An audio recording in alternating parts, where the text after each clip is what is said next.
So we're going to check out a couple streams. What up, TM?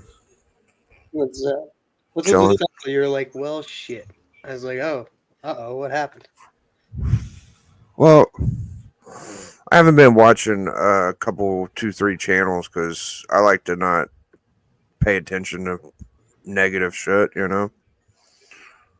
And I heard there's like a fake Hogan video on the YouTube comic people, and they're picking out like me, Razor, and whatchamacallit, and people were insinuating who that could be. And I looked at it, and I couldn't tell which video it was. And then whenever I told Sticky that his collection wasn't as good as mine, he made a video about how good his collection was. Yeah. Hold on. What up, GT Key? How's it going? Hopefully everybody's ready for tonight. I'll be reviewing Man of Steel 18 tonight at 8 p.m. Eastern, so make sure to come on back for that tonight. Hear our thoughts. Mine, Biggie's, Alan, the comic collector geek, D-Runk, and Matt Likes Comics. So, yeah, should be a good one. I finished reading it not too long ago, and yeah, so check back later for my thoughts. Other than that, I don't think there's that many people in the chat, but I'm wondering how everybody's Wednesday afternoon is going, evening, I guess. And happy new comic book day to everybody. I'm wondering if everybody has picked up some new comic book day books.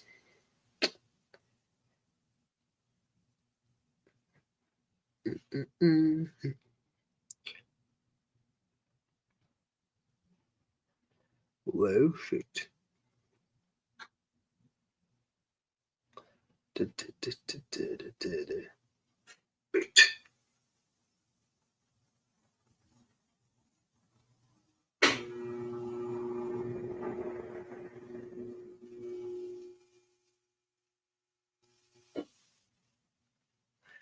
La la la la. Wait, how?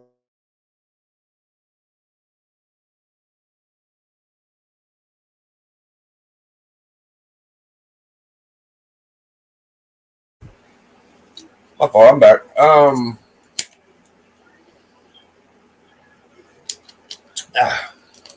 right. I'm not going to suggest who I think this YouTube comic book channel is. I already have my opinions. I'm just going to show everybody what it looks like.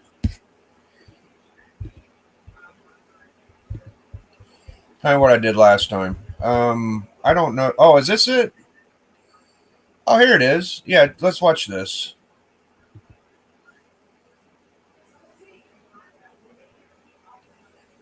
Is it working? There we go.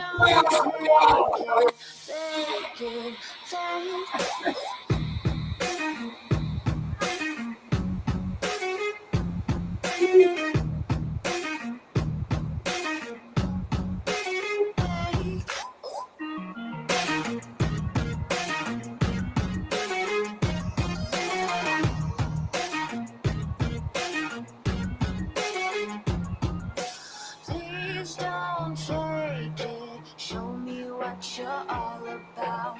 I got wasted learning how to let it out. I can't take it. Kiss me with the lips of doubt. Please don't fake it. Fake it. Fake it.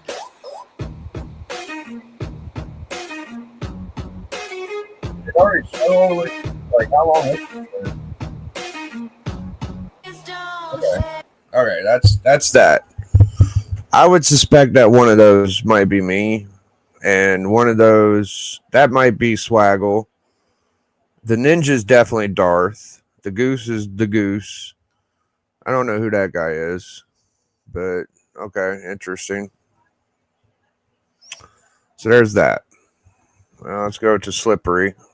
And then yeah, you did have the angry white straight male dude. Oh yeah, you had the goose, or not? Sorry, I'm sorry, the marshmallow, right? Mm-hmm. Okay, the best. Okay, 12 days ago. This chronologically adds up to when I went off on Slippery last time, and I said, you know what? For a fucking dentist, you don't really have that many great books. And then what do we get? All of his fucking books on the ground. Look at this. I haven't watched this yet. I stand on it. Like, my collection is bare and sticky gooses. And there ain't nothing you can do about it, you slippery fucker. It'll take you years to catch up with me. You know why? Because I'm a bad motherfucker. So let's watch this shit. I don't give a fuck what he's got in this little pile of shit.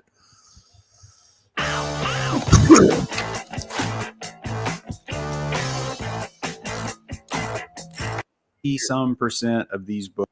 You're fucking. You better put a mortgage on your fucking house. You want to catch up with me, motherfucker. You. All right, I could tell what they are just by looking at them. So this is FF49. Got it.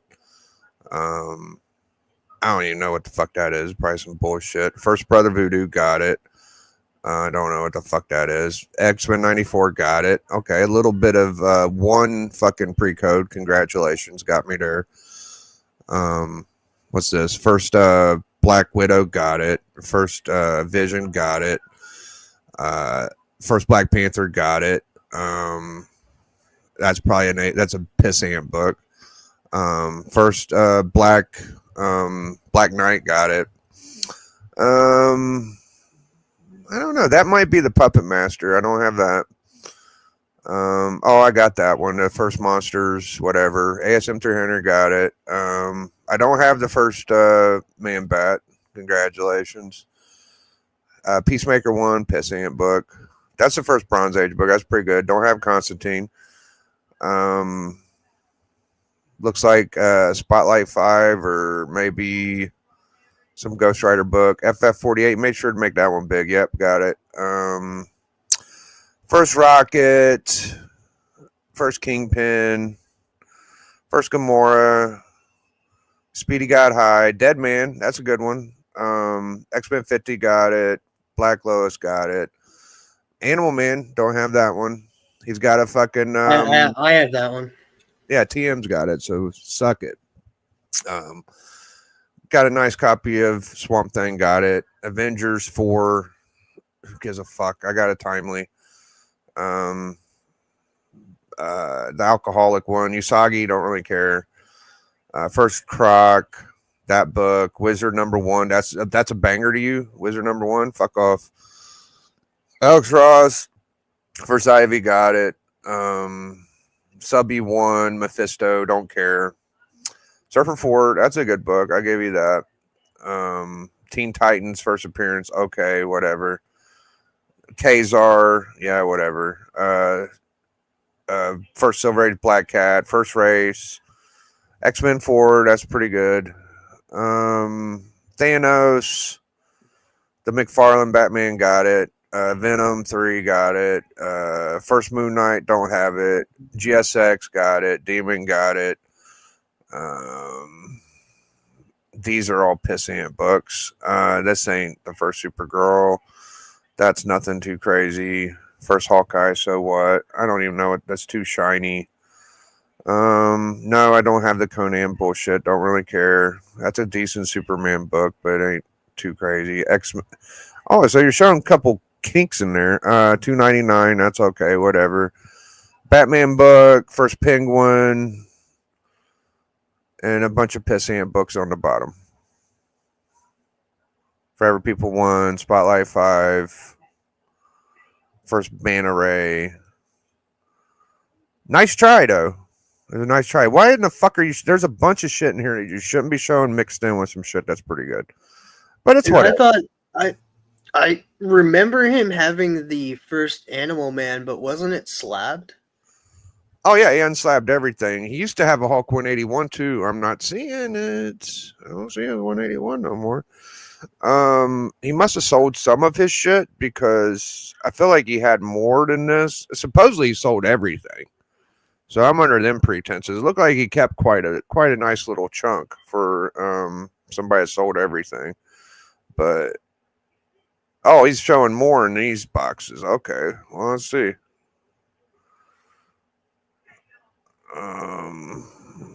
Does he have a fucking 14? No way. Well, that's his best book he's got right there. That's not bad. I didn't know he had that one. I'm a little impressed with that. I've never said his collection was trash. I just said mine's better. The rest of these books ain't really blowing my mind. Yeah. I will say I do like the first appearance of the new Teen Titans, just because like that's a book that I want. Oh, these are all the books that were on the ground too. I wonder why I didn't see the X-Men 4 or the ASM 14 on the ground. Well, that's my favorite book he has is the 14 by a long shot. So yeah, I shit on your collection, Sticky. Get over it. They've been released. I'm not even going to attempt to show you all my books because it would take too fucking long.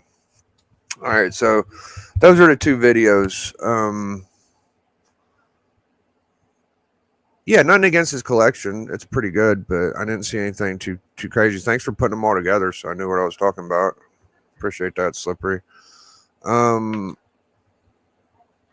this guy's got a lot more content than he used to have. I didn't even know he had content, to be honest.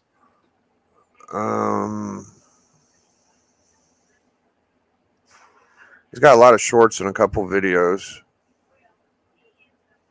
AI videos. Yeah. How many people use AI in the community? I couldn't even guess. Like there is quite a few people that like I've seen quite a few people that have used it for music wise and video wise and stuff, and making little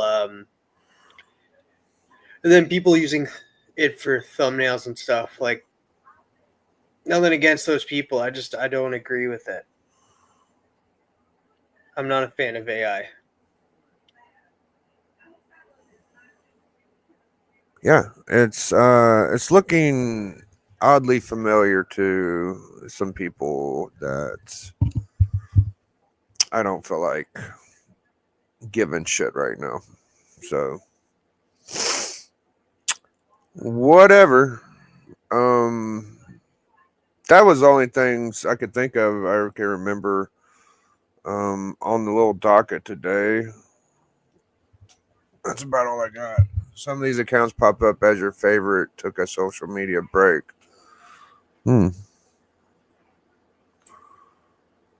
What up, Lisa? Good to see you.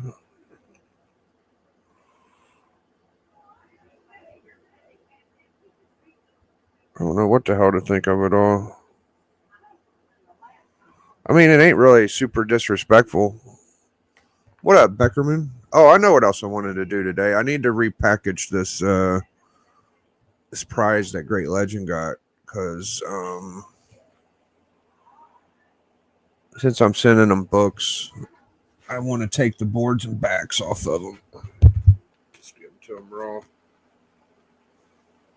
That's what I want to do.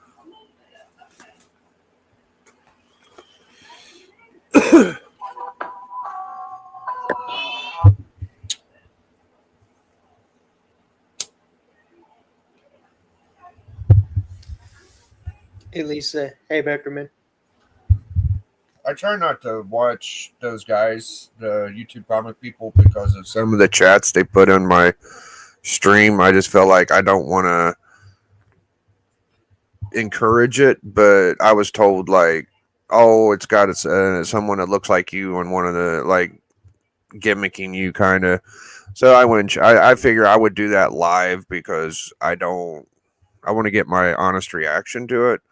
And then the Sticky thing, it was like right after I said something about his collection, he did a full, detailed stream about his. So these fuckers are watching. They're definitely watching. I mean, I already knew that. what's his name, and it kind of like insinuates maybe it's sticky too. Really, like I don't really fucking care who it is too much at this point, but it does like it's like feeding off of my content for some fucking reason.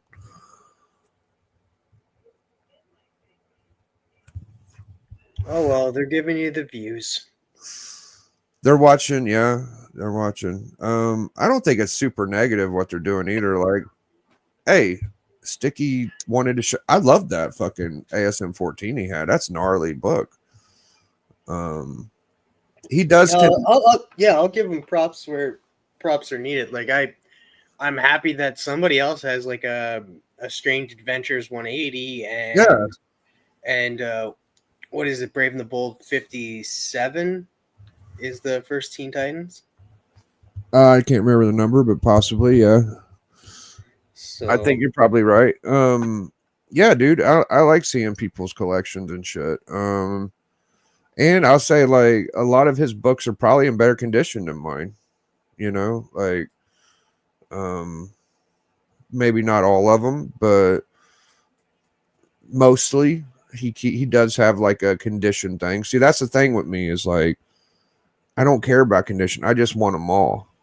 So I probably got a little bit more, but they're not the greatest condition. Like his ASM 14 is nicer than mine. His GSX 1's nicer than mine. His Swamp Thing's nicer than mine.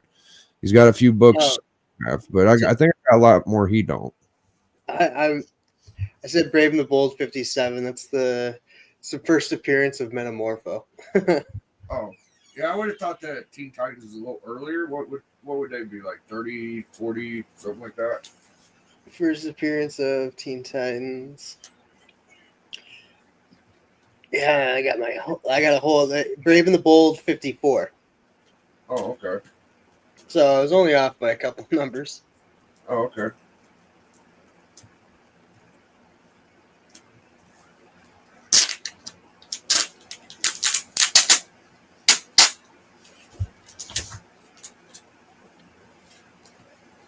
Oh, he was saying that chicken jockey scene in the Minecraft's been making people go crazy.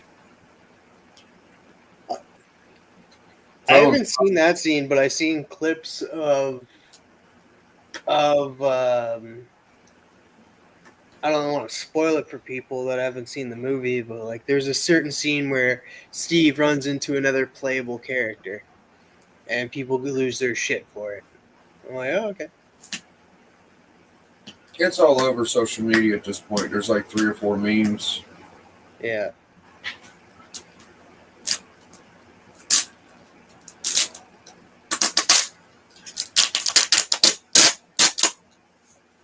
Man, this tape is coming off really well. I might be able to save this envelope, actually. Oh, well, it still ain't that bad.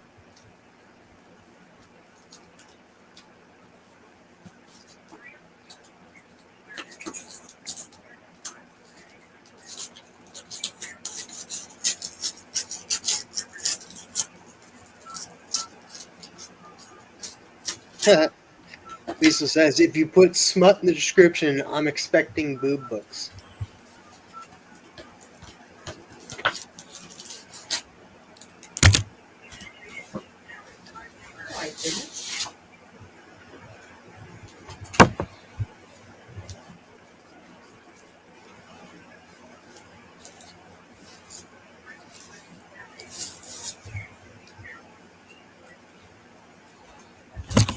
Let's see here.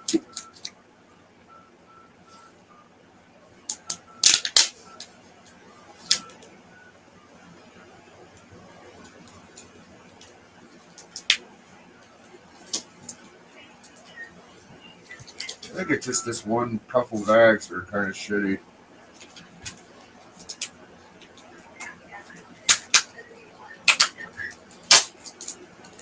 Let's take that pack out and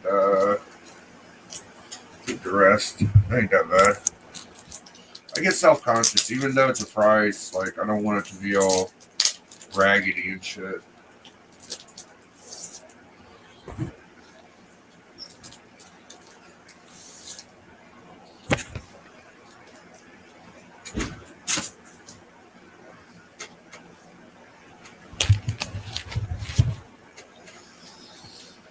Let me call my food in.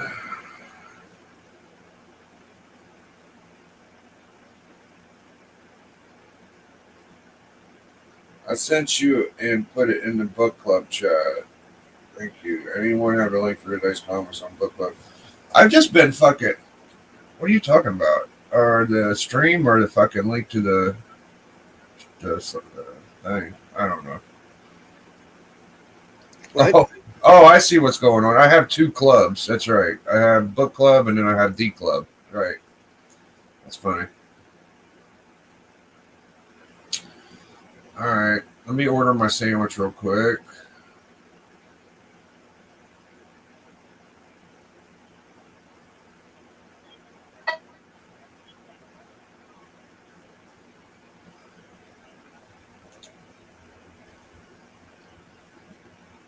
Beckerman should jump on.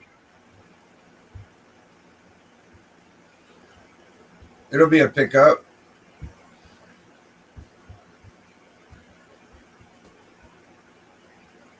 Uh-huh. Yeah, add pepperoni, only mayo, cup pizza sauce. That'd be it.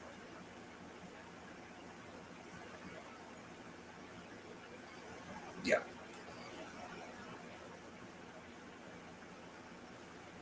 Okay, thank you. Thank you. They said it. They know my order pretty well. I hope they don't fuck it up, but I doubt they will. You can give Darth a call, see what he's talking about.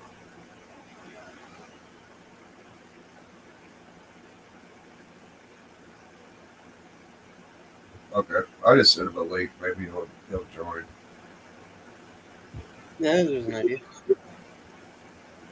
I'll send what's his name? Bleak12. Lamb. Yeah, I told Bleak about what we were talking about earlier. I messaged him and told him. Oh, hold on. Shit. I did call.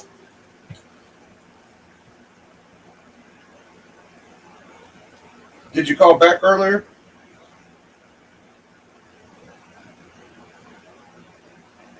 Oh, okay. You got it now?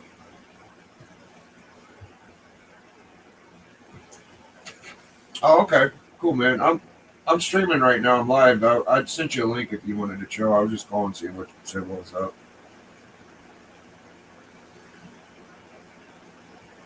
Okay.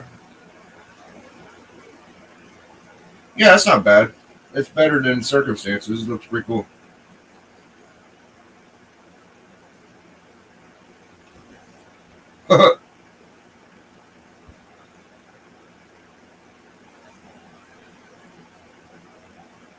Yeah, no, I'm good with it. I think it looks great.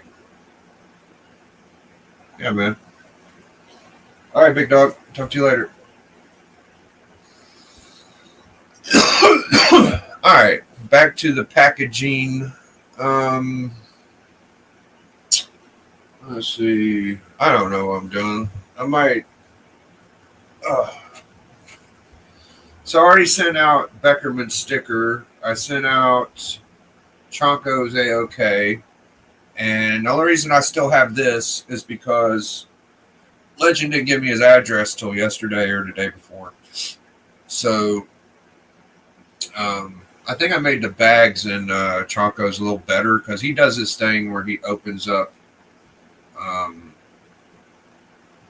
his package and he like tears it apart. He's like, "Oh, this is bad packaging," shit like that, you know. So I didn't want to send like shitty bags because that would have been easy for him to tear up.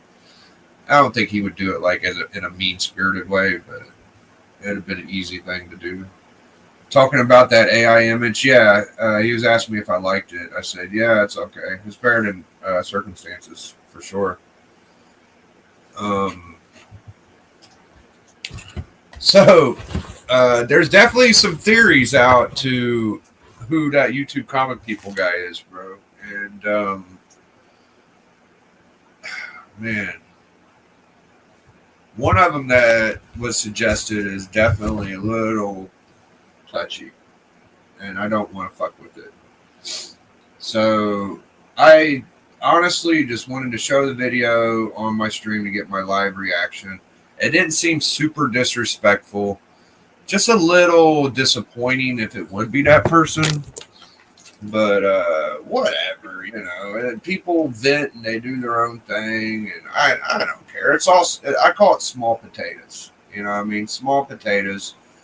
That's why I don't get too close to motherfuckers, bro. It's like me and TM's cool. I like TM a lot. But, I don't expect us to like not be friends anytime soon. So if we weren't friends, I'd get a little upset. I'd be like, oh man, I miss TM. But I'm not going to be like butthurt over it. Like, I try to,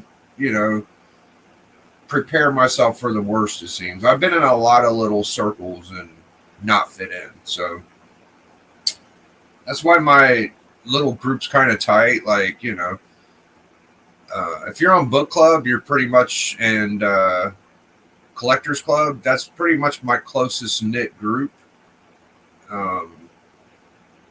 And that's about it, like I would say me, D, Madness, Doc, Alan, TM, Matt, Bleeker, and a few other guys, like that's about it for me.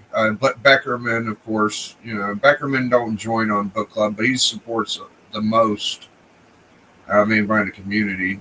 Great Legend supports a lot, even though we don't do content together. But, there's a few fucking people that I would consider like close buddies and shit. But the rest of people, like, I'm just hanging with y'all just to fucking pass time, it's all good. What up, Birdman? Birdman.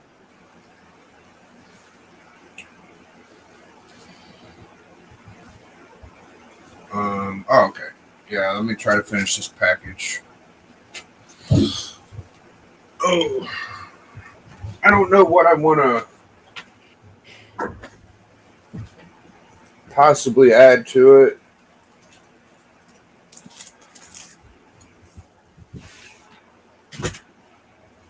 It's AOKs and prizes and gifts could get a little tricky, TM, because people are so generous and nice. You don't want anybody getting jealous of anybody else. So I try not to add anything extra. At the same time, like, let me just look at this overall and see what's in it. Like I can't send Legend a sticker right now because I gave Becker literally my last one. I have like 2 left. I would love to send him a sticker because Legend's really cool. Legend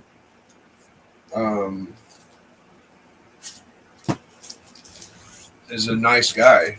But at the same time, I would have liked to send Becker some comics. But I didn't know what to send beside the sticker this time. I was trying to keep my shipping down to where I could get the gift out and not have my girlfriend up my shit. So there's a couple Conan in here, Bart Simpson. I mean, this ain't the worst little stack. I think he'll be decently happy. Yeah, I'll just pop in something. Oh yeah, these 2 got to go in too. Pop these puppies in.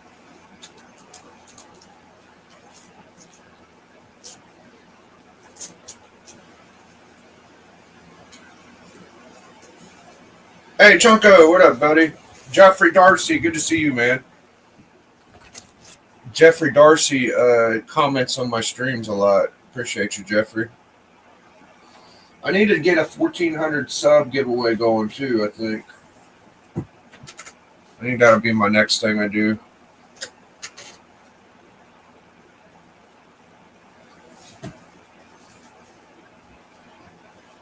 And I'll say this, like, I shouldn't have shit on Sticky's collection. I just think that with his smug, arrogant little persona, it could be a little bigger.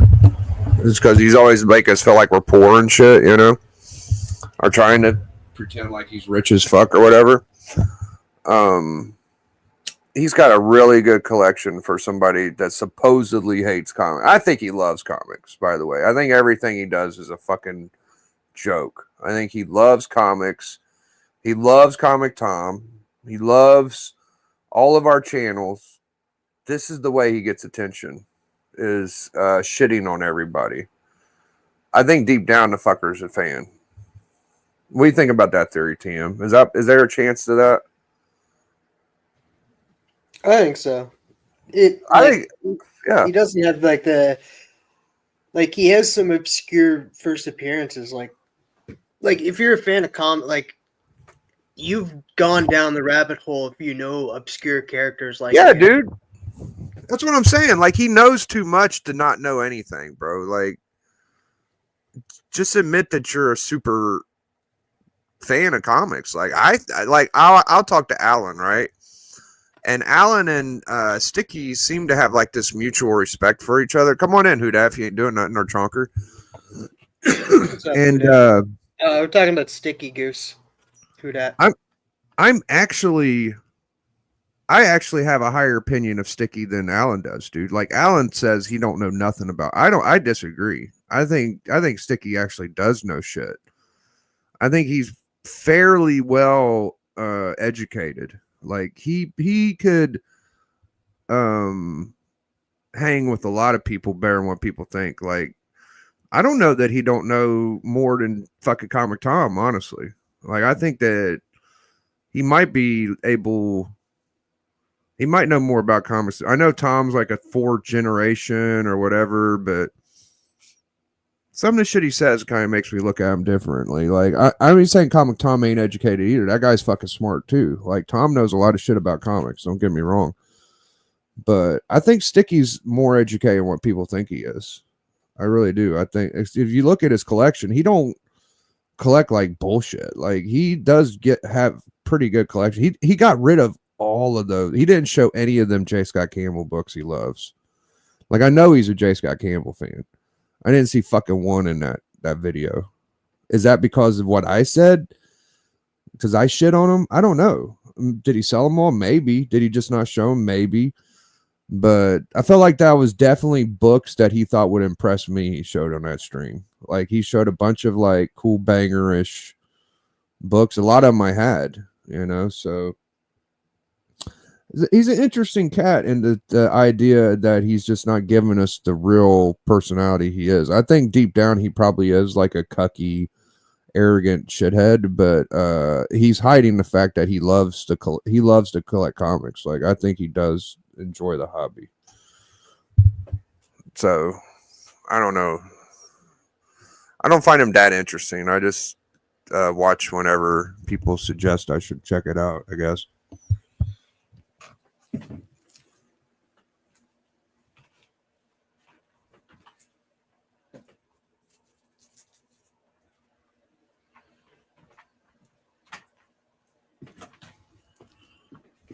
Oh,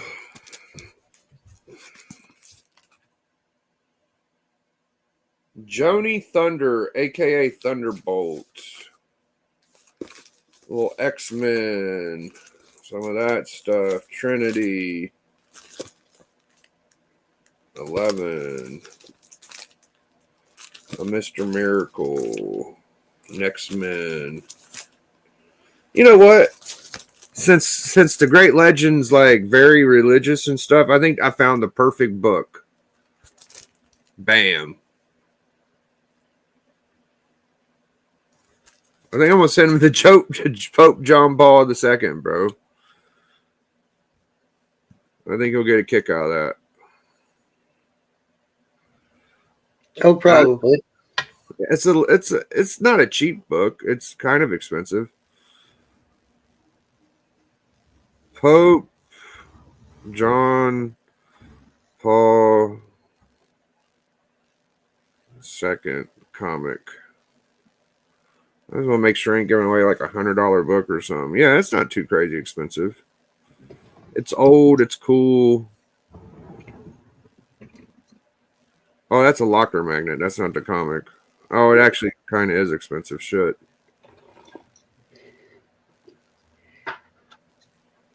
It's like $30. What I'm seeing. Fuck. Life of Pope John Paul II comic. Yeah, 30, 12, 30, 36, 20, 30, 40, 20. Fuck. Maybe I should keep that thing. Shit. It's more expensive than I thought. Alright. I'll just give him a fucking FF, True Believer. I think that'll work. World's Greatest Comic. Yeah, I think that's what I'll do. I'll throw this. There's no way. Oh, there goes a phone call. Hold on. Hey, we got Chonker. Hey, man, I'm going to take his phone call. I'll be right back. What's up, guys? Yo, Chien. What's up? Getting my stuff together. I'm going to C2E2 tomorrow night. I'm going to, well, it starts on Friday, but I'm putting books together. I'm staying in the city, hotel and all that. So get all the stuff I'm taking, gonna wait in line with all the nerds for all the signatures, all my fellow nerds, just like me.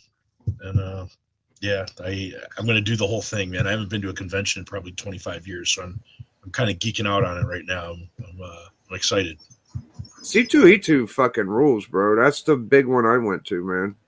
I can't wait. I haven't been like in years. I haven't been to a convention. So yeah. They added a couple artists too. Like I just saw, I looked over the list, but I think it is this week. Greg Horn and Nate Zierdy are going to be there. Oh, nice. Yes, I got some stuff. I can show you what I'm bringing. Like got Yeah. a couple things I'm going to bring. I got I totally nerded out. I got like the nerdy like signature things and everything. I'm like, but I got the pair of these. The one where it's, so I'm gonna see if I can get Zierdy to sign these. Yeah, this one and that one. The Harley. These are like a married pair. And try to get those signed. And Dan Mendoza's gonna be there. The guy that does Zombie Tramp. So I got some stuff. Jenny. You're into the Zombie Tramp too, just like Alan. I it's one of those things like once you start looking at the stuff, and it's like some of it isn't even his Zombie Tramp stuff. He's doing this like these covers on Lady Death now that are really really good, and they have a couple con exclusives that he's doing for Lady Death. So I don't know, I'm gonna stop by there. And Dan Parent and Dan Parent would be good. Claremont's there, but I don't know that I can wait in that line, man. That's gonna be like hours, I'm sure. Yeah. And Where's this at? Like what location? Detroit? No, it's Chicago. Chicago. Right on Lakeshore Drive there. Yeah. So my girl's going with on Friday, but I was like, yeah, you're not gonna want to stay 3 days. I'm like, there's like, I don't know that you can put up with it for a day. This. Yeah. I mean, when you dip that far into the nerd universe, it's like you have to be in it. Like if you're not really into the stuff, like you're not gonna want to stay 3 days. There's just no way. Yeah, you're probably right. Yeah. Maybe a day or two, but fucking 3's pushing it. I think a day. I think there's enough stuff to distract her. Like the Hobbits are going to be there from Lord of the Rings, and the Futurama, the people from Futurama, the voice actors. Oh yeah, that would be cool. I'd love that just because of the fact that what's his name? I can't even think of his name. The guy that voices Fry and the Professor and stuff. Like he's done like Doug Funny. He's done a ton of characters that like I grew up with. So like it would be cool to meet him. It's not Billy Mummy, is it? What's that? It's not Billy Mummy, is it? No. No, I'm gonna look it up. It's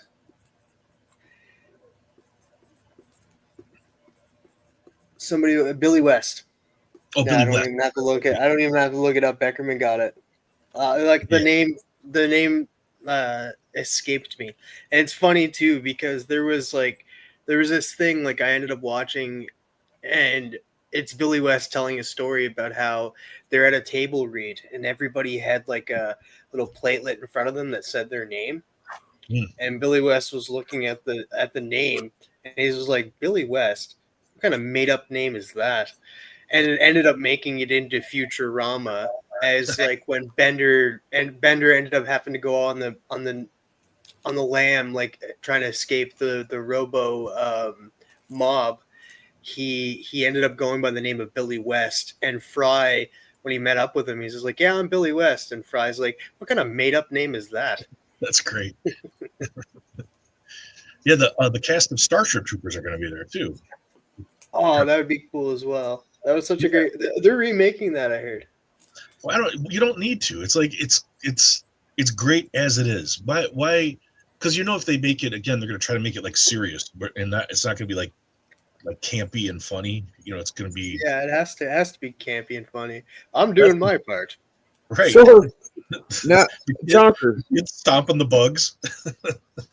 Chonker does this bit on his channel about packaging, right? Yep. I got you right in front of me, bro. This is so funny. So for all this shit you get people to ship you books, Yep. you fucked up. I didn't fuck up. You fucked up. What did I do? You gave me the wrong fucking zip code. Oh yeah, okay, that I did. That's what I'm saying. That was my fat thumbs. You motherfucker, you. All this shit. See, but at least that's like if somebody like made an honest mistake. But these guys are like wrapping. They're like doing like 3 rolls of tape, like wrapping around these things like a mummy, and then you can't. You got to like sit there and try to cut it out without fucking up your comic book. Like they're like terrorists. Like these people that ship crappy crappy shipping. They'll put it in a paper envelope. Good enough. Here you go, Chonko. Hope you get it. These dickheads. I'll tell you, bro. I just think it's funny, man. Yeah, I and that's the thing. I'm half kidding, like I'm half like exaggerating when I do the bit, like, but I'm also pissed. Like it's like, come on, man. I paid for this. At least take a little bit of care in shipping it. And, I don't know. Yeah. But yeah, I do get worked up. But I do it for like the bit is like I'm like the free form cursing and insulting is kind of like. That's kind of part of the thing. It's part of like I think it's expected of me now to like bitch about bro. that. I was going to like feed into the gimmick and tape it all the fuck up, but I chose not to. I don't believe someone. I know it's going to happen. It's going to happen eventually. It wasn't me, but it'll be somebody, bro. Yeah. Somebody was telling me because I always tell people that they cut up diaper boxes and they like try to cut diaper boxes and form them to reinforce things, and it's just like a bit. But that's not really that bad though. It's protecting the books, man. Fuck. No, man. It's like the thing is, it's like it takes so much time, and they're like saving like $1 for this thing, and I won't go into. But yeah, it's like it's always falling out of the thing, or it's taped in there so aggressively that you got to cut it all out without cutting the comic. Yeah, I just get like I don't know. I got my own thing, but yeah, the somebody was going to send me like a package in a diaper. Oh my god! To mess with me about me goofing around. Send you one in like a Little Caesars box with the pizza grease still on it and shit. Yeah, I know it's coming someday, but it's like, yeah, some of it is kind of I don't know. Yeah, bro, I tell you what I used to do, bro. That was hilarious. I would fucking put. You know how people put fragile on the box. Right. I would write robust, right? Right. The opposite of fragile. And then I would put like I dare you on it. yeah. And then I put like soy sauce and RB sauce and ketchup packs in the fucking pack, dude. I would do that. Yeah, it's I've had some that where it gets bad. I mean, some like the one guy sent me something in a paper envelope, and it was all bent up. And I was like, yeah, man, I gotta send this back, And it was like the matter with it? I'm like, well, you sent it in a paper envelope, dude, and it's just bent. He would not take it. And it was like this whole thing, and yeah. I got one that'll scare you, and to this day, I don't know how it arrived intact. So I won a Hulk 181. This is years ago, probably. You're talking about 9 to 10 years ago. I won it in a raffle. This is when raffles were popular on Instagram. And the guy shipped the Hulk 181 in a bubble mailer. Oh, Oh my God. That was it. That was it. No extra protection. Oh my god! And guess what? It survived. It didn't have any cracks. I was like, I was so scared to open it up and see it in pieces. It was like, oh my god. I got a slab in a bubble mailer one time. Like nothing else. It was just the guy just like stuffed in a bubble mailer and just sent it. Did it make it? Was it not broke? The bubble mailer. Mine did. I know mine did. The bubble mailer with the slab Hulk 181. Yeah, I have no idea why would you put that in there. Slab too. Oh, okay. Yeah, that's it was slab. Yeah. Oh, yeah. It was slab. And those things, when you know about bubble mailers, those things barely fit in bubble mailers. Barely, dude. Yeah. It was bad. It was bad. But it survived. It didn't, so that was good. Yeah. I mean, there's part of me that think, yeah, it's like when it survives, it's like the person's going to do this to somebody else, though. It's like, I don't know. It's not going to be, it's like, and it's another man with the guy with the center flat. I'm like, look, man, you got to like reinforce this. You can't just like put it in a bubble wrap. He's like, I do this all the time. In fact, I talked to CGC and they said this is perfect. I'm like, no, you didn't. You never talked to CGC. I get books from CGC. They don't send it in just some bubble wrap envelope.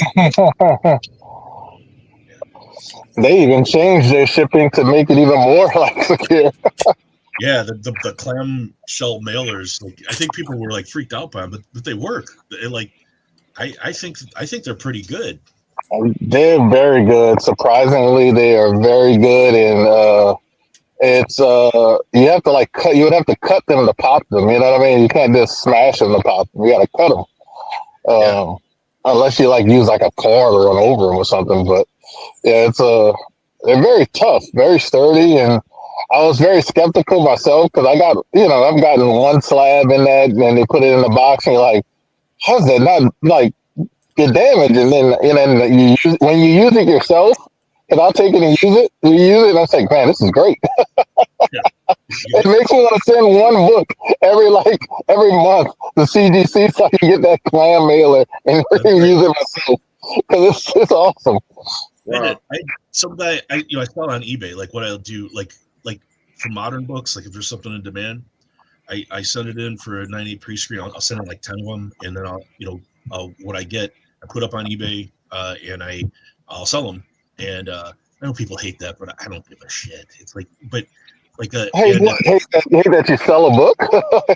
No, they'll say, oh, you're flipping, and I'm saying, no, I'm not. I'm not taking it from. I'm not like buying the stack off the shelf and then turning around and putting them all up on eBay. I mean, they're sending off to CGC. They're getting graded, and I think that improves it. So I don't know, but the whole flipper aspect is some people get overly obsessed with it and get mad about it. But I'm like, what do you do when you when you buy a new house? You sell your old house, or is that you're a flipper too? Like what do if you buy a car and then sell that car and buy a new car? I guess you're a flipper as well. So it's like, I guess the whole world's built on flippers because But I mean, if that's not your main business, then you can't get mad at me. Like that's not what I like. I'm not one of these guys that's all they do. You know what I mean? So yeah, I sell a book to get a better book. Oh, I'm just like a drug addict selling drugs to support my habit. Just a comic addict selling comics to support my comic habit is what I do.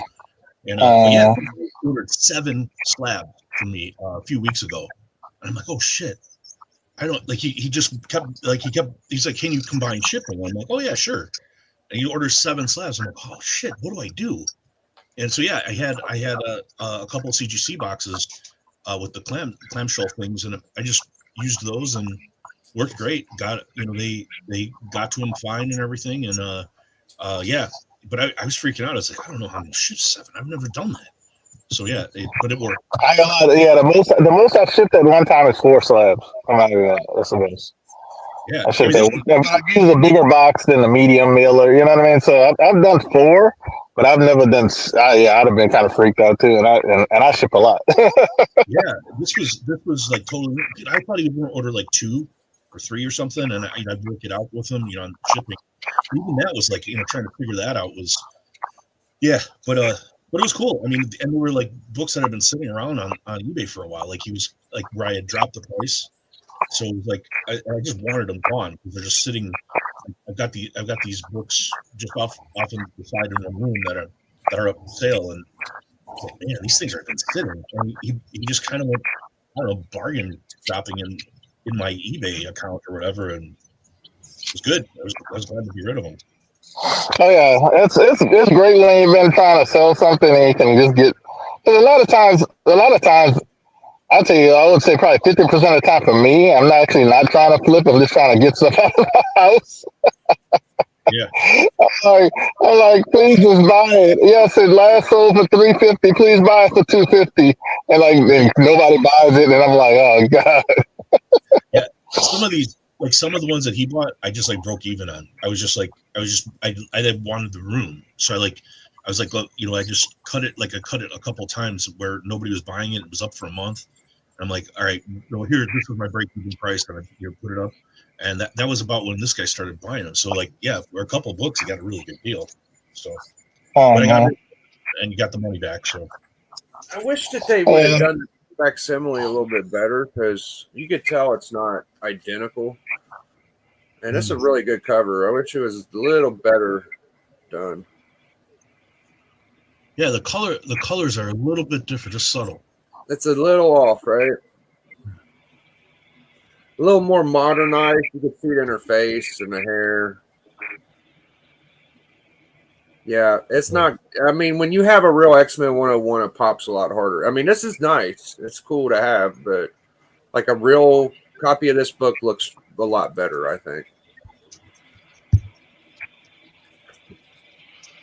Maybe one day I'll get that motherfucker. I'm still worried about getting an X-Men. I don't want a 101 until I get a 1. So I don't know. I was just talking to a guy. You guys follow a channel called Johnny's Comic Stuff? No, never heard of him. He's got a lot of subscribers. I mean, I don't know. I mean, I don't really know. I just know on his. I follow the channel. He does a lot of like cleaning, pressing, and submitting to CPC and reopening, right, with that kind of content. And he collects X-Men. But he was the guy I was mentioning. He was the one. He won the X-Men 1 from the guy, the rip packs. Yeah. He just created the Spider-Man 1. He won a Spider-Man 1, and he traded it. So he just in a bride. Oh yeah. I heard about the only reason I heard about this guy is because somebody's friends with him. So yeah. Yeah, he's a nice guy. I mean, I talked to him. I'm going to meet him at C2E2 actually. He's going up, but yeah, I just was talking to him earlier, just asking him which days he was going to be up there. He just traded the Spider-Man 1 and a couple other books back to Bry for an X-Men 1, and it's like that's like for him, that's been his grail for years. He's like been working on the X-Men run, and it was like for like, I don't know, 1 to 100 or something. It was the one book he was missing, so he was able to trade it back. He traded ASM 1 and what else? I don't know, but it was. I didn't ask him, but he traded. I believe that's what it was. He said he traded a handful of books to him, and I think that's what it was. He was talking about it. So, Yeah. Well, yeah. He does got the 1.8 right there. Yeah, that's what he won from the Bry thing, and then yeah, he just I guess he was talking to Brian about some books in, and one of them was an X-Men 1. He's like, "What do you want for it?" And he started talking about trade, and what would it take in trade, like how much, and yeah, he was able to work it out. I guess it hasn't landed on his doorstep yet, but he worked out the trade. Oh shit! I hope he got a fair deal on that, because to me, I would have probably just sold it, then bought an X-Men 1. Yeah, that's what he was talking about doing. But I guess Yeah, I don't know. I mean, like I What said, grade was that ASM 1.8. 1.8. So what is that like? What is that like? 10 grand? What is that? It's about the same as X-Men 1. I think a 1.8 goes for about 6K. Or Well, that's ASM 1. yeah. Well, I gotta look it up. I'm on my phone, so I can't look it up on GPA. But I think because ASM one's pretty pricey because people acknowledge it being a second appearance in his first title. Uh, Big time. Like that's like the most expensive second appearance. It is. I- Yeah, no, I but agree. so I'm thinking it's might be a little bit more than that. But because the reason why I'm saying that is because depending on the price, like unless Bryce traded him like a 5.5 or something, you know what I mean? I'm thinking because a oh yeah, 4.5 is like 10K. Oh, he got yeah. a. I'm looking at it right now. He sent me the text earlier. He got a got a 5.0. Oh, no X-Men 1 shit. 5.0. Okay, so yeah, so I am about right. So 1.8 is like 10K. Yeah. Is it? It has to be because if that's what he got a 5.0 back. Really, there was more stuff. Norn Rad's saying 8K for 1.8. He didn't just trade the ASM1, he traded more than that. Yeah, I don't know. And I don't want to. I don't. Yeah, I don't even know if the guy wants me talking about it. Maybe I shouldn't have said anything. Oh, no, it's public. We could talk about it. It's all good. But No, it's fine. I heard about him trying to trade for it. I heard about it. yeah, So, he's a good dude. I mean, I've been talking to him.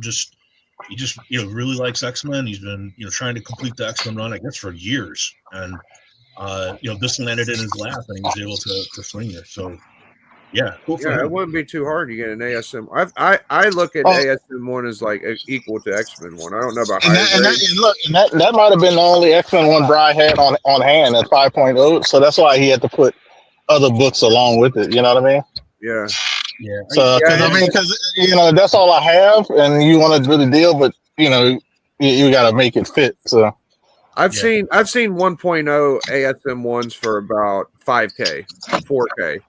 And then I've seen X-Men ones at 1.0 for about 4 or 5K. So it feels like they're, I don't know after that, but just complete yeah, and put together. That's kind of the well, range I well, look at. I know what a 4.5 goes for. So that's why when he said a Right. 5.0, it's roughly a little bit more.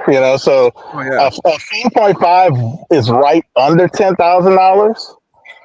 But like I said, Bry probably only had a 5.0 and 5.0 is over 10. So he had the 1.8's worth 8 to 9, so he had to put some books in to equal that 5.0 value. So it makes sense. I Yeah, mean, congratulations to him for real. yeah. Like I probably I don't know, what do you do like if you win a fucking AF15 and your gold book's Hawk 1?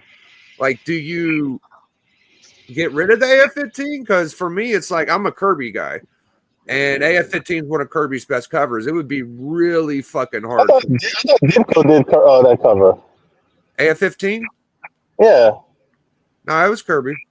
Kirby did ASM1, AF15. I thought Ditko did I don't know. Maybe he did the interiors. Ditko did something in ASM1. Yeah, I think it I was mean, one of those like yeah. they kind of did it together, but it's recognized as Kirby now. But yeah, Kirby definitely did AF15 covers, and I think that it would be hard for me to get like rid of that because it's one of his best. It depends on what your grail is. See, like I won an AF15 like you're talking about. I won one and I loved it. It was great, but my ultimate goal was a TMNT number one first print. Right. So yeah, instead of trading it, I ended up selling it, and I ended up getting a 9.0 TMNT, which was like actually cheaper than a AF15 1.0 at the time, and now the TMNT one and the 9.0 is like double the price of 1.0 AF15. I think it might be lower now with when the market there's changed, so but few of them. There's yeah, so but few of those, and there are very few Hulk ones, to be honest. Like if you look at the census, There are way more AF-15s than that. But Yeah, yeah. I would be tempted. If I could get the Hulk one, and I guess and like you say, it depends on what your grail is. What do you like? Hulk, if Hulk's your guy, then that's a no brainer. You're gonna want the Hulk one, especially since there are fewer of them. Yeah. Yeah, this depends on what your preference is or who your guy is, what you really would go after. Because it was hard. It was hard selling at AF-15, but my mindset, like you said, the TMNT is rare, harder to find. Uh, every convention I've went to, I've seen an AF-15. I've only seen a TMNT one at a convention maybe twice out of the 10 years I've been going to conventions. So. Yeah. So I mean, but it was easy because that's what I loved. I loved Turtles growing up. I wanted their first appearance. I wanted not just the first appearance. I wanted the first print. And I always said if I got the opportunity to get AF-15 again, I would take it. But that's just Who wants to give me one? Sign me up. I'll take one. But no, I mean, but it's that book I'm gonna chase right now. Yeah. I mean, I could probably get it selling a lot of stuff, but I would have to sell a good percentage of my collection, because I wouldn't want to beat up one. I would want at least one that looks good, I always kind of fluctuate between like major keys and minor keys. If I want a major key, I gotta sell a bunch of my minor keys, and then my minor key PC takes a hit. Right now I built my minor collection kind of back up to a respectable amount. Usually my major keys overweigh my minor keys significantly, but I kind of build up my minor keys before I go after a major key because I like to keep all my like 300 plus books. Like those are kind of my favorite ones. So yeah, and like you say, and I'm happy he was able to trade and get even a nice great X-Men one. But it's like I just. I don't like trading because I actually approached a dealer on Instagram about trading some books to get a book, and the books I was offering up, I think equal to like $2,000. The book, I want to say the book he has was like 1,600, and then but his message said what how much cash he put on top. I was like, what? I was like, cash on top. I was like, dude, I'm giving you over $2,000 worth of stuff. I know you can't, you got to sell it to make a profit. But guess what? If you sell it, you're making a profit.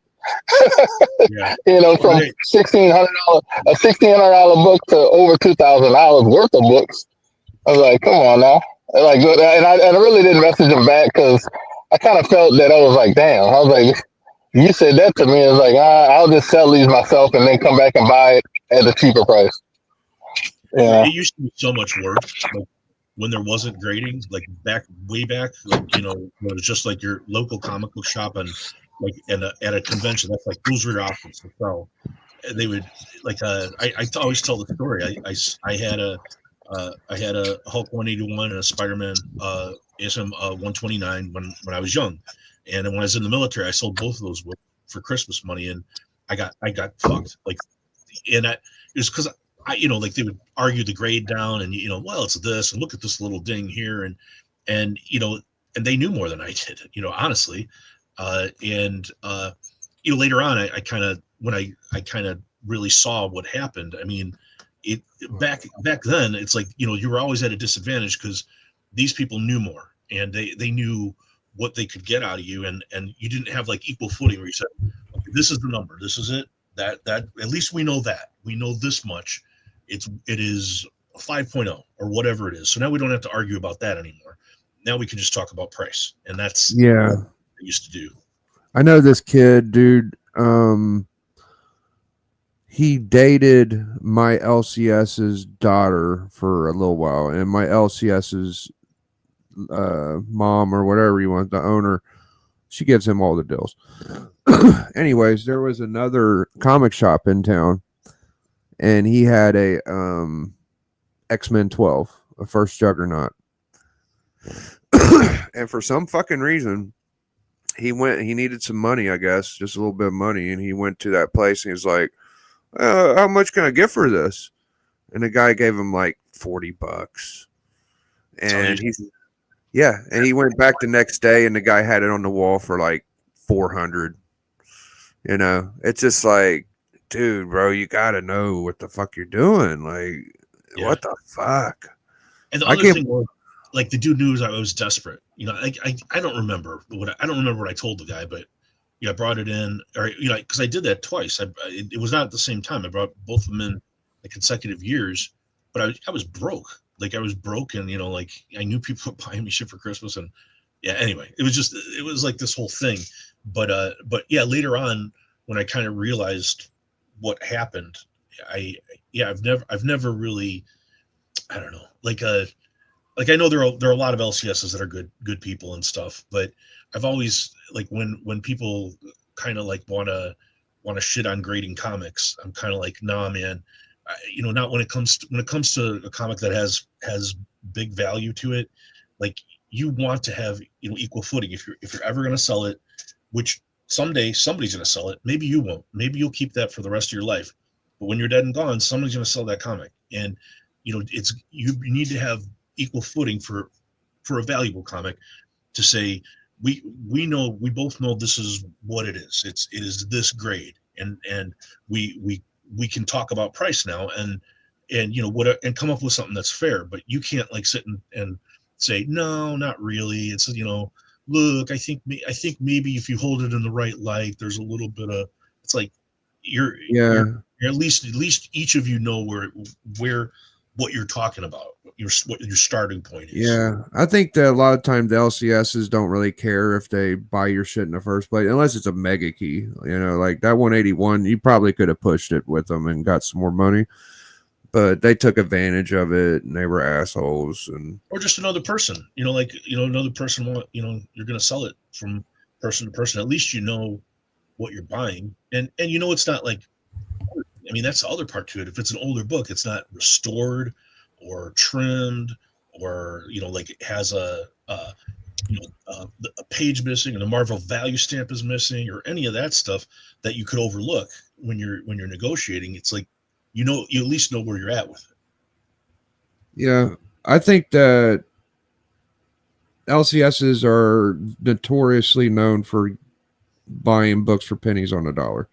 That is the worst place you want to go to sell a book, even if they're like, there are some that are the exception, sure, but like in my town, I know that's how they are. Like I've seen they'll get like Silver Age Marvel, and they'll be like, "Oh, most I could do is $5 of an issue or something." You know, it's like, what do you Like mean? 30 years ago, like unless you were like connected like to like the network of comic people in the US, like unless you were like really connected to those people, you didn't have options to, like, if you wanted to sell a comic, it was your LCS Yeah, or a convention. That was it. yeah. Now that we got the internet, it helps a lot. But nobody, my LCS won't even use Instagram. I mean, they have it, but they won't use it to sell books. They like selling in person, and they've gotten by for years doing that. So it varies on how different people, how much hustle they want to put into it. They won't even reprice their books. They'll resort to pricing at a counter if they feel like it's something interesting, you know. So I don't know, bro. It's lazy tendencies, and being able to get by with them is what they live on, you know. So when they buy, a lot of times they don't even want to buy books unless it's like, the last little cool little haul I had was this guy came in with like a box of books. It was probably about 60 books, and I got like fucking I got First Rogue out of there. I got all of the Dark Horse Universal Monsters. I got about $200 or $300 worth of books. I didn't get to scan them that well, but from what she said she could offer him was like nothing. It was like $5 or something for the whole box. And I met him outside. I was like, dude, I'll give you at least 20, bro. Like, I don't even know what the fuck's in there, but just from what I seen on top of the thing, I was like, I'll give you $20. And I found the Rogue in there. I was like, well, fuck, I would have gave more if I knew, but they're very cheap. Like, they don't give a shit. I'll even tell the owner, I'll be like, look, offer the guy fucking $10 for Silver Marvel, and I'll give you 20. Like, I don't even care what it is, as long as it ain't ripped to shit. Like, I'll probably pay 20 for it. And this was like a couple years ago, and she still didn't buy the shit. It was like a Cap 102, 105, like decent condition.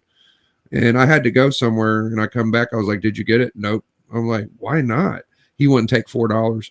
I'm like, "Who the fuck would?" Nobody would take $4. Like, you're a maniac.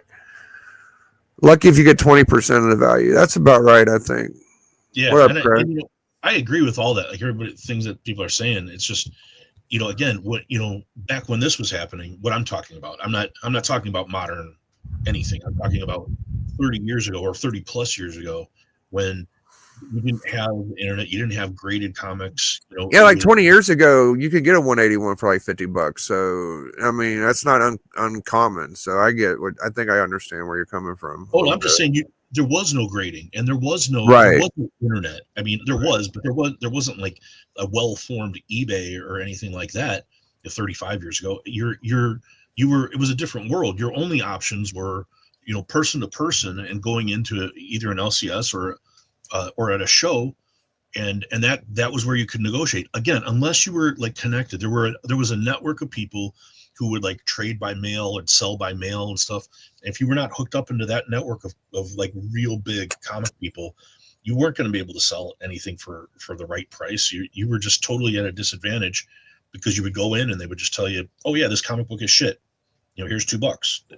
That was how it was. Last time I went to C2E2, it was around 2022, I think, or something like that. Yeah, Cliff, I was saying 35 years ago. I'm saying in the 90s or in the 80s. You could hear Cliff from here. I was talking about when I sold my 129, my ASM 129 and my Hulk 181. I was in the military, so that was in the early 90s. This is before the internet, and your only options there was no grading, there was no eBay, there was none of that. Your only options were direct person at an LCS or at a comic book show. There was no, again, unless you were one of these kind of really ingrained in comic trading, people that are contributing to comic price guides and things like that. Unless you were one of those people, you didn't have a network to talk to to sell things. A lot of people would look at that experience as like a bad thing. For me, I look at it like it's a good thing, because it birthed this fucking maniac we got now, that Chonko gets all types of crazy books. So I know from my example, like when I was a kid, dude, I had a bunch of toys that would be worth a ton of money right now, right? And my parents got rid of them. So I started collecting toys. Now my toy collection is way more than I ever had before, So sometimes you got to go through a bad experience to make yourself like overachieve. Like you make up for what happened before. Now you got a dope ass 129 and a 181 and all the rest of shit you got. You know what I mean? So yeah, a lot of that came, later. I mean, I did have some cool stuff like early days of eBay. Like a lot of the raw books I have still are from when I was buying on early days of eBay. Like, like this I bought on eBay probably like, I don't know, probably 2005. What did you pay for it? Like 100, 200? Oh, I was less than that. Way less than that. That's not that impressive of a book. What's the significance? Right. Yeah. It's a good one. But yeah, like stuff like that, like I've kept, since then and stuff. But yeah, like getting really way back into it.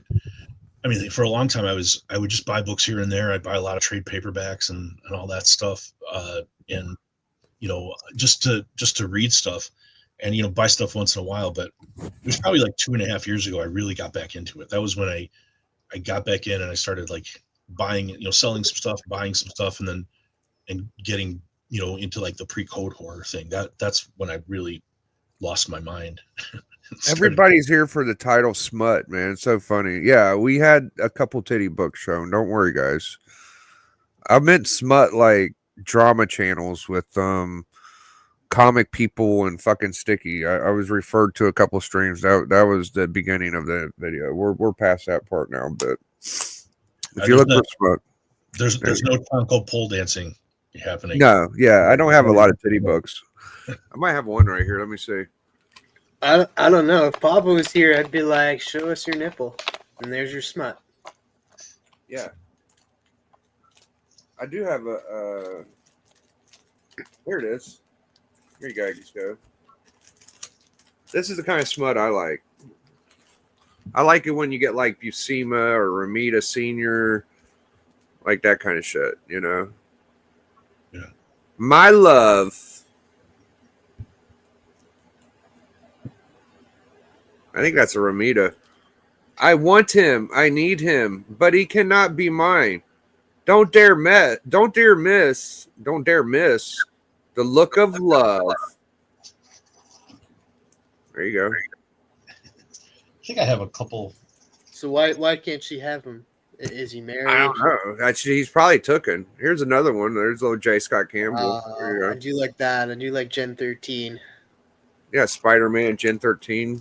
Little thick boy. There y'all go. I know Chonko's chock full of them fucking kind of books. Yeah, I got some stuff. There's a Shauna the She Double with the black cat. Oh, yeah. And a couple Vampirellas. Yeah, man. You gotta kind of have an eye for that shit because I look at it like kind of dime a dozen, but every now and then you get one and it's like, oh, that's $100 book. You know, like what the fuck? That wasn't Campbell? No. Craig? No, Craig's saying my Gen 13 I showed wasn't Campbell. That looked like Campbell, but it might be. Show it again.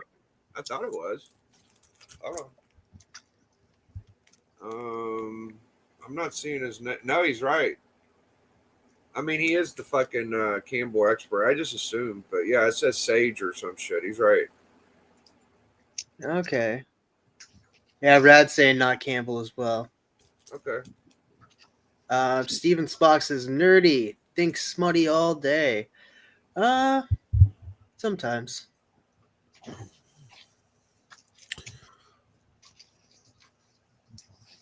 Not Papa Campbell. Papa says he can show titty books, but he has titty books, but he can't show them. Yeah, I'm good with the full nudity. I don't need that. Yeah. Zombie Tramp's pretty cool. Do you ever watch Economics and Comics? I do. Yeah. He's into that shit. This one's edited. I got one that's. I had to show this one time, but so that one's all censored. But it's holy shit! Like Scooby Doo. What the fuck?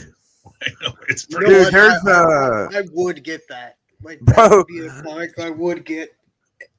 That reminds me of an ash can I saw with the Flintstones. It had like Betty and fucking Wilma naked, dude. Yeah, It's like seeing your grandma they're naked not- and shit. they're It's not, like what like- the fuck? let's be honest and stuff. It's Betty's the hot one out of that one, not Wilma. It feels like you're looking at your Sure.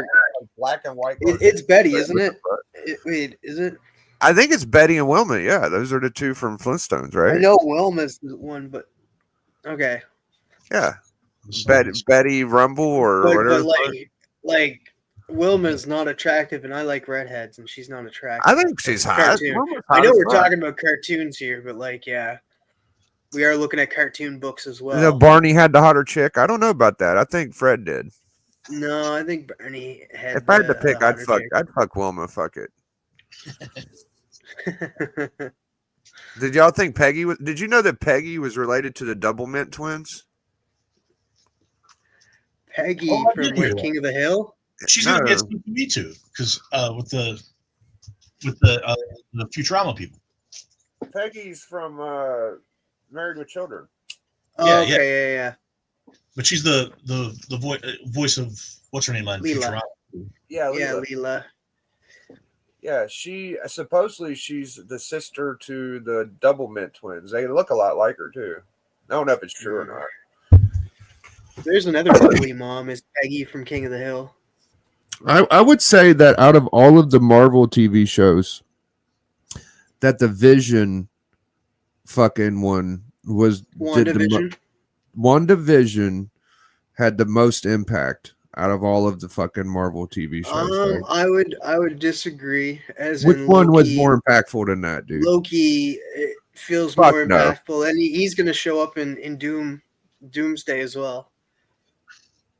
Bro, I'm telling y'all, dude, it was like a Full House fucking remake with that. It was like they were making fun of all the 60s and 70s No, fucking no, they house. weren't making fun of him. They were showing homage to them. Yeah, it was homaging, and I think that people were into that a lot more than the fucking Loki. But it's all right. That's just my opinion. I'm going with that. I think people were into that Vision shit hardcore. I Bro. thought it was Yeah. better.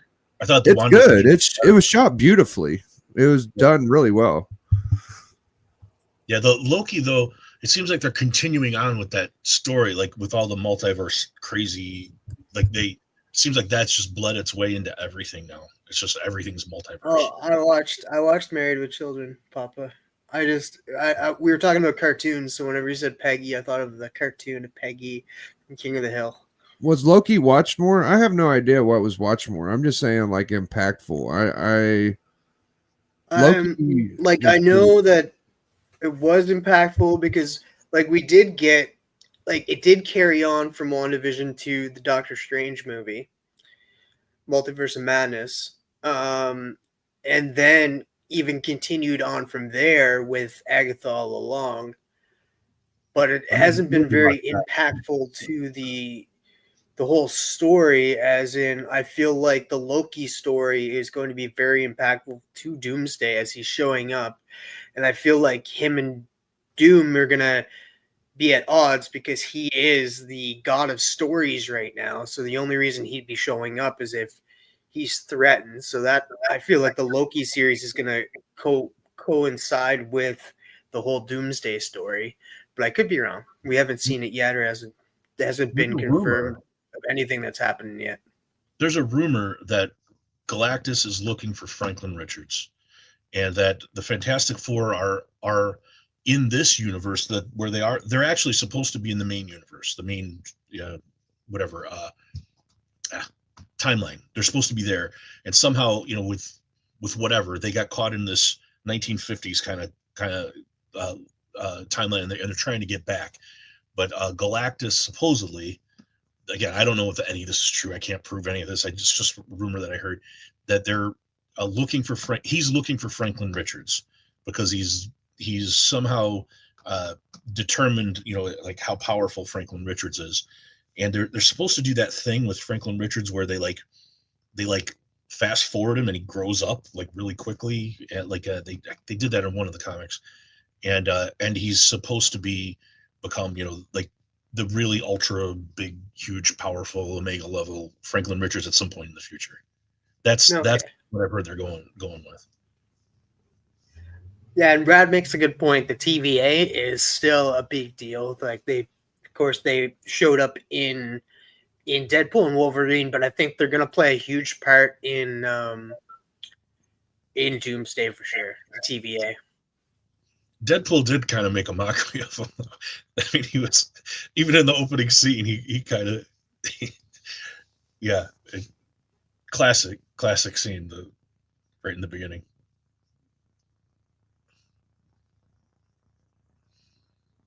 Galactus becomes Franklin's herald. That's kind of cool. In one of the stories, I know that happened. That'd be great if they did that in the movies somehow. Like as a counter to Doom or something. Franklin Richards brings Galactus as his herald.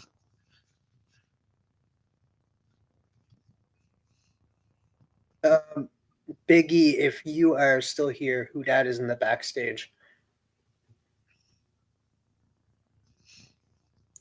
Like Biggie stepped away. Yeah, what's up? Someone's in the back. Yeah. Who that's backstage? Oh, okay. I was giving my kid ketchup. Where you guys go? Hello.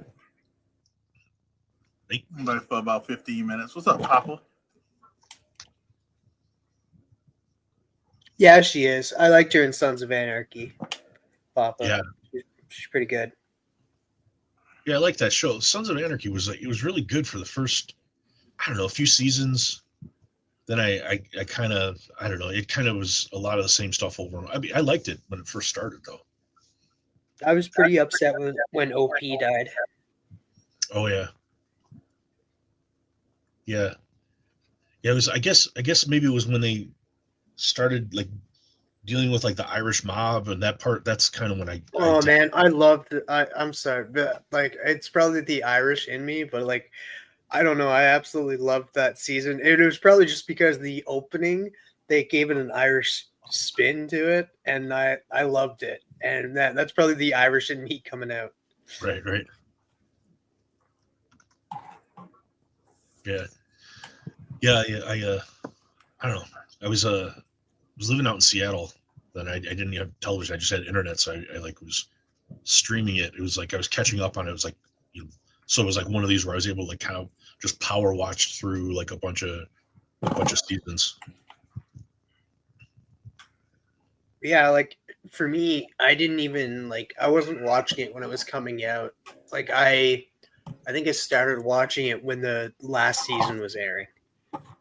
So it's just like by the time I'll catch up. It was the same thing with like Game of Thrones and Breaking So, Bad. I didn't watch those. I watched those during the pandemic. oh wow. So I had some TV to watch. So like I didn't watch those at all until the pandemic and stuff. And I'm glad I waited because like, it was pretty good just to watch episode by episode, just like binge it. Yeah, I did that. Like my dad, I turned him on to Game of Thrones like much later, and I think he's watched the full series like 3 times now. And he'll tell me. So my dad's got a real like thick Chicago accent, and he'll talk about it. And he like you know who that one guy was. If you think back to season number 2, the 3rd episode, that's where he was. That's where that guy came from. Like he'll like talk like that's how he talks, and he'll like tell me like little like tidbits that he found from watching it multiple times. And yeah, he loves that. Or he talks about Arya Stark. He'll go like, you know who I like? The little girl with the sword? She's good. She's Yeah, tough. she's probably one of my favorites. She was badass. That was my dad's favorite. My dad like the Arya and the Hound. Those are his favorites. Yeah, the Hound was pretty cool too, because like they were like teamed up for most of the series. Yeah, it was good. That was a good storyline. The Arya and the Hound. All right, I'm back. Sorry about that. I just had to pack in groceries and shit. Well, I'm gonna eat my sandwich and then tear out. Has the chat been saying anything? They've been chilling. Yeah, we're just talking about TV shows. Yeah, and Papa's saying how much he hates Game of Thrones. I guess CM Punk has been coming off like a douche lately, which I don't like. No, Papa's Hey. just said that I didn't enjoy. I tried the first few seasons, but yeah, No, the newest it's not CM a Punk, show for him.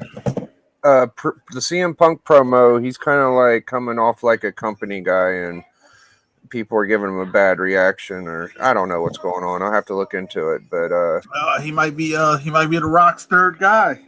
yeah, I think he's turning heel on everybody, kind of.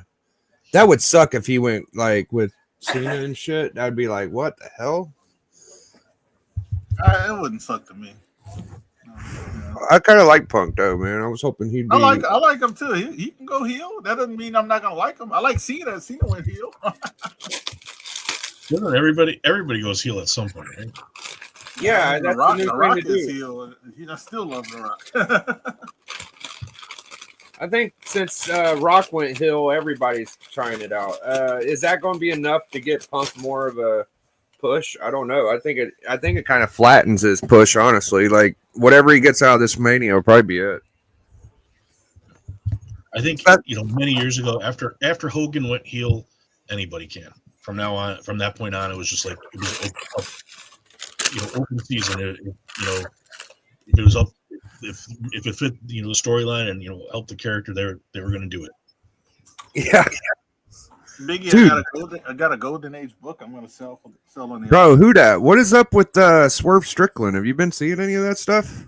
I've seen it, and I'm very confused. And I know I'm on Booker T's side of being like, you let some guy who don't to pit us against each other, talking about Vlad TV. And if you look at Vlad TV, that's what he kind of does. He kind of like pokes at stuff that could be drama that could cause issues with people. And Swerve fell for it like a toddler in fucking school. He like it was so simple. And like in Booker T got offered more money to be on the show than Swerve, and he turned it down. And he's like, why am I gonna go on there just because this guy, so we can have beef? Like he's like it's ridiculous. But Yeah, I don't know what his motive is to attack another person. He's fucking retired. Leave him alone. Without that person, you won't be what you're at today. And right. I think I don't know. We talked about it. Somebody talked about it once. A lot of wrestlers talk mad game, but none of them can take a punch. So they might be like can take a bump, fall, take a chair to the back when they're ready, but a punch to the chin, like none of them really. It's like very few. You know what I mean? But Booker T looks like he could take a punch, and I don't know about Swerve. Swerve looks like he's too Madonna-ish. Yeah. And Booker T got them old hands. I wouldn't want to get hit by them. No. Straight bone and knuckles. I was just wondering what you thought. Here's my little 2 cents. Booker T just got announced as the #1 African American wrestler overall. I think Swerve got jealous. I know the whatever his name is, Vlad instigated and shit, but yeah, man. Yeah. He can get jealous all he wants. I mean, you can make arguments. Booker T was the best African American wrestler, but when you change that question or change that when you change how you state that, do that statement, like if you say who is the most successful black wrestler, then it would be The Rock. Because his dad was black, he's black, and now he's like worth like $1 billion. So it's is this how you word that? I don't know what Swerve get mad about. Like, like the guy went to one side, WCW, conquered it. He went to WWE. He didn't have as much of a push, but guess what? He still got with King of the Ring and ended up winning the World Championship, which was the WCW belt in WWE. I wish his brother would have came over and they could have won the tag belts at least once. That would have been dope.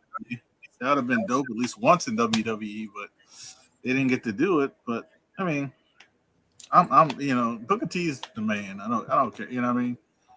He's the man. Well, before we head in the back, you got any streams coming up, Choco, on your channel?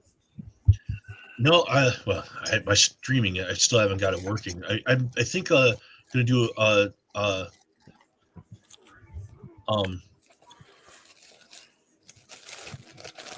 together.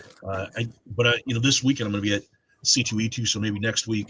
But yeah, it's gonna be on Matt's channel coming up again in a couple weeks, and then not this weekend, but I think the following weekend I'm on Ron's Fat Stacks. I'm gonna do the Only Slabs. Oh, cool. So that'll be. I'm just gonna I think I'm gonna show some of the big stuff, but I'm gonna mostly show I think Golden Age horror kind of stuff on that. And nobody does that, and I know that's not what they want to see, but that's like most of my cooler stuff is Golden Age horror. So that's what they're gonna. I think they'll enjoy that. Yeah, I hope so. I like his channel, and I like what the guy does, and I hope people like it. But that's what they're gonna get. Well, the main important thing is that Choco came to my channel about 5 times before he got there, so we got the real premier Choco stuff over here, dude. Yeah, you got the heavy dose. You get a heavy dose on Biggie's channel. I would say who else? Mainly Biggie's channel. Oh, Matt. Bleeker, maybe. Bleeker. Well, Matt definitely got some good Choco too. Yeah, Matt was the first person just randomly just shared a link, and I jumped on. I think that's where I first talked to you too, Biggie, was on Matt's stream, one time, and then I came on your stream. I think the next night. Mm-hmm. Yeah, that's right. I like jumping on Biggie's stream when he does share certain books, like he did the Superman, because I always like I don't show a lot of my. Vicky knows I got a lot of these guys know, but I don't show them off a lot. It's not like I do streams like, oh, here's my top 10 or here's my top DC, my top. I don't do like those. I should do them because they probably would get a lot of views, but I don't do them. So when he does stuff like, hey, Superman books, and I'm like, I think I got one, and then I look in while it's not my turn, and like, oh, I found like 5 more. Here you go. Yeah, you're a lot more balanced than I think I even knew. Like who that's very balanced. I got a lot of Marvel and DC, will surprise people because I used to talk. I still do because I want to get DC at a cheap price, but I talk shit about DC. Like DC stands for don't collect, I don't care, and while I'm trying to buy a DC big boy book. Let me not that much DC. Let me acknowledge JSF, but I have some big ones. Yeah. Hold on one moment. Let me give him the bonsai. Unbelievable. Yeah, What do you got there? He just got a couple big books. I talked on Instagram. He just got like a Punch 13. Is that right, JSS? The Punch 13? I didn't know that. JSS is a baller, dude. He's well traveled. And like one of the very first people, like even like when I first started the channel, he's one of one of my first subscribers. JSS is definitely a member of the network. What book was you going to show? Who that? Oh no, just saying. This is gonna probably be on the auction. Ooh, Jungle Comics. This is from 1949. Matt Baker art. I don't know why I gave it a green label because it's missing a piece from a page. Yeah, they do that. Which is weird because it even says it too. It's like piece missing from page. It's not. I've got one that's missing one staple. It's not even a split cover. It's missing a staple and it's got a green label. Yeah, so I don't get it. I don't agree with it. I almost want to send it back and to get a blue label and be like, hey, this hit it. This hit. Make it a 5.0 if it's missing a piece. Like you don't have to give me a green. So it's. But I'm gonna sell it. I'm gonna sell it on the auction. We don't sell a lot of Golden Age, and especially Matt Baker Golden Age. And, I never sold Golden Age. Well, I do. Yeah. I have sold like Joe Palooka and stuff like that. I'll sell, but like my big stuff. I would never sell Matt Baker. I would never sell. I don't want to, but it's other stuff I do want to get. Yeah. That works. I'll put it on a chop block because there's other Matt Baker I do want, but I'll get that later. Because Matt Baker's so expensive right now, that I'll put it on the chopping block just for a minute because you can get Matt Baker stuff like this one, and I don't call it cheap. I call it the affordable range because Matt Baker's not cheap. There's very little. If it's really cool Golden Age, nothing's really cheap. It's I think this was actually cool because she's riding the elephant against. I think this is hyenas, and like with a spear. That's Batman Golden Age is pricey, but you could still sneak a deal on some Superman Golden Age if you're very crafty. Like you could still like get you a nice book for $100-$200. It's probably worth like $500. If you just look hard enough. But yeah. You can get deals for sure. It's just but even like a deal on Golden Age, it's like it doesn't feel like a deal. It's like you're still in for a couple $100 a lot of the time. But it's not super cheap. Even when they beat up, you'll still pay a couple $100. And it don't even have to be a key. But it just depends on a lot of stuff with Golden Age. That was my best deal in the last year is probably that Superman 38 I got from Cali because I see copies in worse condition for like $400 now, and I only paid $130 for it. So I was just like, damn. But Cali kind of does that sometimes. He just makes it really cheap.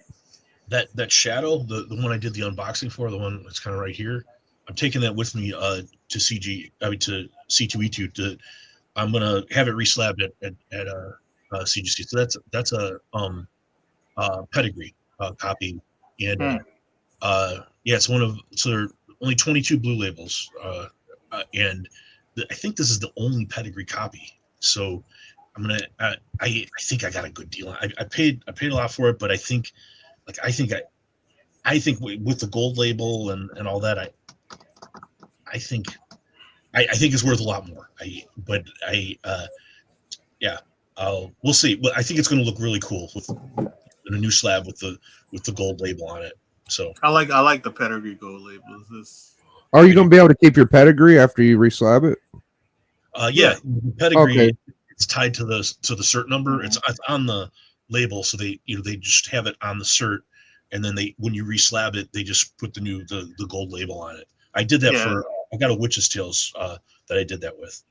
Oh, yeah, dude. They'll as long as you're reslabbing it, you're okay. They got certain pedigrees that even if you don't do the reslabbing, they can tell it's a pedigree. Like I think they have it's like the C. It's like something they have like a C on the cover. Like somebody put C, and it's like different ones that have like little telltale signs. Yeah, Mile High has a number written on it, and then there's another one. One of the other pedigrees, it's got like a circle with like an L, I think, stamped on the backs. I thought it was a circle with a C, but I might be wrong. Yeah, because I've been getting a lot of pedigrees lately, and I know some of them Yeah, that's who that's new rabbit hole right now is pedigree. Yeah, I fell hard deep in that. Yeah, Tonko, if you don't know, like who that's one of the guys that inspired me to like sell some of my books to get bigger books. So who that's a very cool guy. Like he inspires people to kind of like take risks and shit. You should I know people a lot of people don't like to do that, but I think like especially if you got a lot of stuff that that you haven't looked at in years, and it doesn't have a spot in your heart or like from your childhood or something, then sell it for something you really want. That's how I feel about it. Yeah, I always pose this question to a lot of people in Chaco, and I tell people like, what's their character and Grail wise, what does fall into like say. Like Biggie loves Superman. Say he was able, like Superman 1 would be one of those grails. Like, and like if we could figure out, well, Biggie, if you sell everything behind you, not everything you have, everything behind you, and get you a Superman 1, would you do it? Right. Maybe. If you really love that character, the answer should be yes. Right. Because that is his number one character. I know he has other characters too, but I know Biggie is a really good, like he loves Superman. So it's like if everybody has that certain character and has that kind of certain things, and would I sell all of my Superman books to get a Superman 1? That would be tough. But I don't know, if I really that's a Superman 1, Biggie. I know, bro. I know.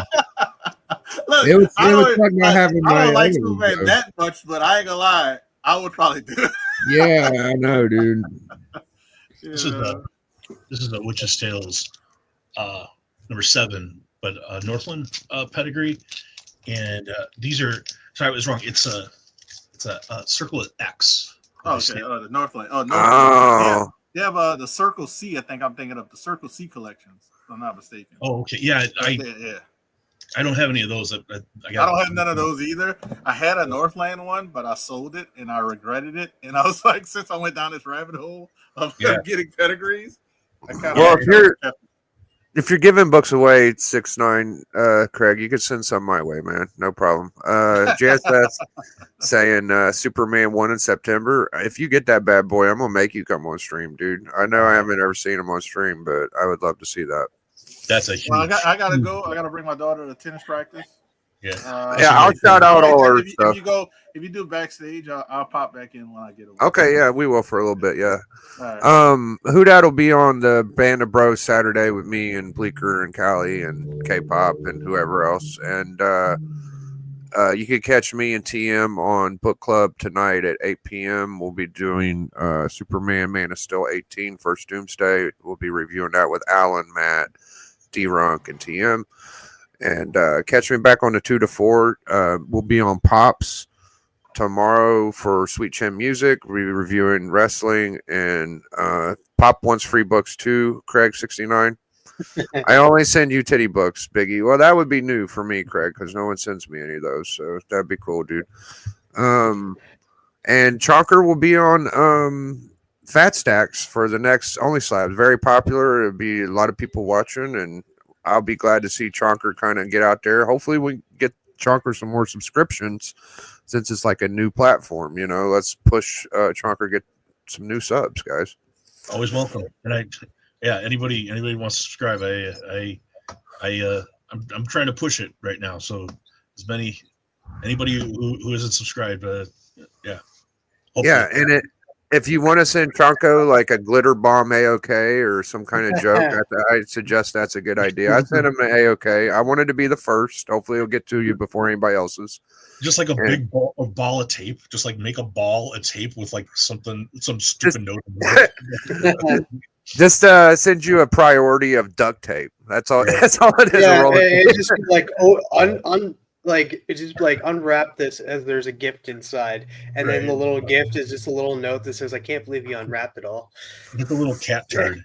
I think everybody's coming because they want to see what we talk about backstage. Sorry, nobody gets the deep details except for the guys that hang out backstage. So see y'all later. Hashtag enjoy. Catch me in a couple hours.